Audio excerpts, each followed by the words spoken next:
Hello, welcome back to my channel. Just Shauna here to talk about a friggin' book. Obviously, per the title, we're talking about this book today. This thick-ass book. I'm gonna just set it back here because this bitch is heavy. So this book is Sarah J. Maas, adult fantasy. We've heard about it. You're all aware of it, I'm sure. My neighbor's dog apparently has shit to say about it. So this one, it's being called urban fantasy, but I don't know about you. When I hear urban fantasy, my mind immediately thinks that it's set in our world, but with paranormal creatures and stuff. Wow. You like how I just let that one rip? I'm in my own home. I don't need to cover up, you know? Anyway, yeah, I always think that it means like contemporary, modern world. It does not, apparently. Urban fantasy just means there are fantasy elements and it is set in a city setting. I think usually with more like modern technologies or it's like industrialized. I think that's one of the like tenets of making it urban fantasy. Because like if it's set in a city in like the medieval times, I don't think that's urban fantasy. I wouldn't consider that anyway. But so yeah, this is urban fantasy. There's fae, vampires, werewolves, fire sprites, water sprites, chimera, angels, demons. There's all the thing, and then humans. And it's set in a world that is not it's not Earth. But it's industrialized, there's modern technologies, they have cell phones and shit. So honestly, the main difference between this, which is her first foray into adult fantasy, versus her other works, it's mostly just swearing. Like they say fuck in the book and other swear words that weren't in her other books. And I feel like, I mean, it's been a hot minute since I read the ACOTAR series, which was more like new adult than young adult. But I remember from the Throne of Glass series there being a fair amount of, you know, bloodshed and gore and violence. I don't remember like the detail to which it was described necessarily. I feel like it was ramped up a little bit in this book where it was a little more gore and grossness with some, you know, murderous deaths and things. There's drugs being taken on the page and various, you know, partying scenes. Shut up, nobody cares. Getting drunk, being promiscuous, like stuff like that, which makes it more adult, obviously. There are sexy times in this book, but I mean, there were lots of sexy times in the new adult one, which was put on YA shelves, but like that, it's new adult. And I mean, there's sexy times in the Throne of Glass series too, but they're definitely ramped up in the ACOTAR, and then I'd say they're about the same, honestly. The explicitness, well, it was maybe a little bit more explicit. I don't know, again, it's been a minute since I read ACOTAR. But yeah, for me, mostly it was just the like blatant swearing, partying, promiscuity, and like kind of gore violence was like a little more. We have our main character, Bryce, who is half fae, half human. And now the child is screaming too. Whatever, I'm gonna talk over the screaming child and the barking dog. Bryce is known as a party girl. She works for an antiquities dealer. She's, you know, running around, having a good time with her friends, partying all the time. And in this world, it's not good to be, you know, of mixed blood. Bryce doesn't really have much of a plan for her life at the start of the book. She's just, like I said, she's just partying, having a good time with her best friends. She has her best friend, Danica, and they are very bonded to each other. But then a mass murder happens and Bryce eventually gets roped into helping with the case. When some additional similar murders start happening and she is tied to them, and so they're like, hey, we want you to help because we think you might be able to help. I didn't necessarily love any of the characters in this book per se. Thinking back on the book, yeah, I just didn't feel like, oh my God, these are my children, about really any of the characters except for the chimera pet, because like it's a chimera and it was cute. I also didn't find myself being annoyed with any of them. They weren't like bugging me. I did like them. Bryce as a character, she's a very flawed human. She's a very flawed character. She doesn't always make the best choices, but I appreciated her for that, I guess. Like, she was super headstrong and defensive all the time about everything. Like the whole, I've been hurt before and most people are just gonna let me down anyway, so let me just keep everyone at a distance. One of those, which I will say that a couple times I was kind of like, okay, we get it. Nobody can tell you what to do. Calm down. And the main male character, I also didn't have too many issues with him. He was still like the whole alpha male thing that Sarah J. Maas does, and she was kind of poking fun at that in this book. The term alpha hole is what Bryce uses to describe Fae and Angel and whatever, like men, males, because they're not men, they're not human, you know. And she kind of goes a little ham with that. A few, like, alpha hole, I wonder how many times the word was used in this book. I couldn't even begin to count. But I do feel like that main character, Hunt is his name, he was toned down a little bit. He had the tendencies toward, you know, being territorial or very overprotective, but he also, like, checked himself pretty regularly and allowed Bryce to check him pretty regularly, and I liked that. We also have a familial relationship in the book, and it's a little spoilery to like talk about details with it. It's revealed pretty early on, but still, I don't want to ruin anybody's experience. But there is a familial relationship that Bryce has, and I really enjoyed that. That might have been my favorite like relationship out of the book, just because, I don't know, I don't think that we see that a ton, and I really appreciated how Sarah J. Maas did it. Could have easily been, well, I don't want to get into spoilers, but it could have been something else that would have been a very annoying trope, and it wasn't, and I really, really appreciated that. So yeah, I'll get into that in a little bit when I jump into spoiler stuff. Now, do I think that this book could have been edited down slightly so it wasn't like 800 pages or whatever the frick it is? Yeah, I think so. But also, was I mad that it was longer? No, not at all, because for me, the pacing in this book was very consistent. Things definitely ramp up at the end. Everyone keeps saying it, and it's so motherfucking true. The final, like, 100, 200 pages of this book are a wild-ass ride. It's just pure Sarah J. Maas. And if you love it, you love it, and you will love this. So it definitely picks up at the end, but leading up to that, like, the pacing just, I don't know, it just flowed really well for me. There was no point where I was trudging through the book. Every time I picked it up, I would immediately be like, holy shit, I read like 50, 75 pages before I even knew it. Because it's just, I mean, her writing to me is just addictive. It's addictive. It's not like the writing itself is that great, but the way this woman tells a story, man, it's just so much fun to me. Like, her authorial voice and her use of language and all of that, it's nothing great, you know what I mean? But man, yeah, just the plots and the way she tells the story, the way she reveals things, I'm a sucker for it. I know some people think it's annoying and like she just does the same thing over and over again. She kind of does, but it works for me, so I don't give a fuck.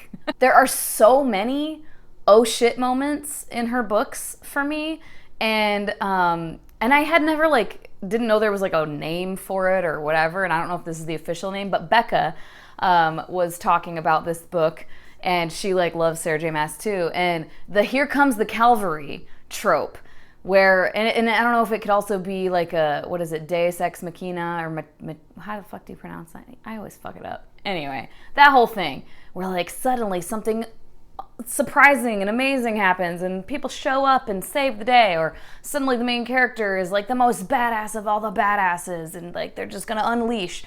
I fucking love it. It's so much fun. And I'm sorry if you do like that kind of trope. I can't think of another author that I've read who does it better than she does for me. The roller coaster of emotions, the big reveals, and like I said, the, characters all of a sudden just being like the most badass, powerful, this and that and the other thing, and they're just like slaughtering all the bad guys. I live for it. I live for it. I enjoyed the romance between the characters. On the one hand, I was like, it's not slow burn because the timeline of events once these two characters get put together is like maybe a couple of weeks, I think. Like, it's not a long ass time. So I'm like, that's not slow burn, like if they get a romance going within 2 weeks. But the book is so effing long, and it's hundreds and hundreds of pages before they even really start like openly flirting with each other. So in that regard, it is a slow burn because it doesn't happen right away. It's not insta-love either. But I did, like I said, I feel like it developed naturally. Okay, I'm gonna get into some spoilers for a minute now. Oh, my rating, for anyone who wants to cut out now. On my 1 to 10, I gave this an 8, which translates to 4.5 Pushinicorns, and on Goodreads, it gets rounded up to 5 stars. Had I felt more of a, oh my god, I love this character for maybe Bryce or another character, I would have given it a higher rating, but because I was kind of like, no, I like them, it didn't make me feel that strongly about it. But man, that plot, that was a good ass time. So spoilery time, okay? Let's get into a few things, not a lot. So towards the end, y'all know that I don't tear up when I'm reading that much. I motherfucking cried when, is it Laheba? When the little fucking fire sprite sacrificed herself.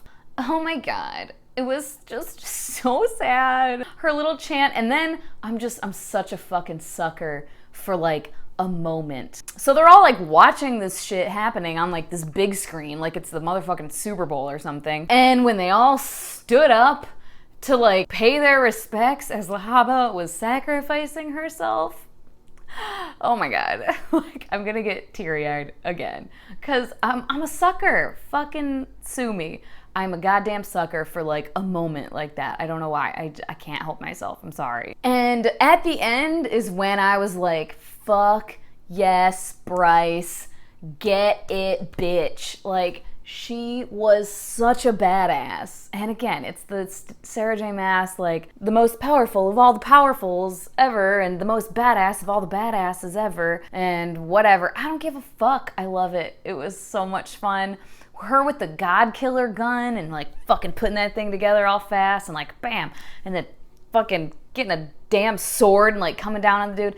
Oh my god, it was. And then they see her just sprinting through the streets, killing all the demons as she's going through. Oh, my heart. I was like, hell yes, bitch. Oh, I was so here for it. And fucking the drop when Danica was her anchor and the fucking light it up, like, oh my god, it was so, again, just my shit. It's my shit. So this plot premise isn't really anything super out of Sarah J. Maas's comfort zone. We have like a lost princess or lost heir type of thing that doesn't want the power and the notoriety and whatever. Definitely a chosen one trope. A serial killer demon mystery that we're trying to solve. I mean, hi, that's literally Throne of Glass, the first book. It's just, yeah, it was very reminiscent, definitely, of the first Throne of Glass book. Do I give a fuck? No. Because again, for me, I don't know, I just have such a fun time with Sarah J. Maas's writing and her books and just the stories, and they evoke emotion out of me. They evoke excitement out of me, and yeah, how is that not an enjoyable time? And if you can give me a plot that feels very familiar to me, but I still like the new version of it, I'm a happy ass bitch.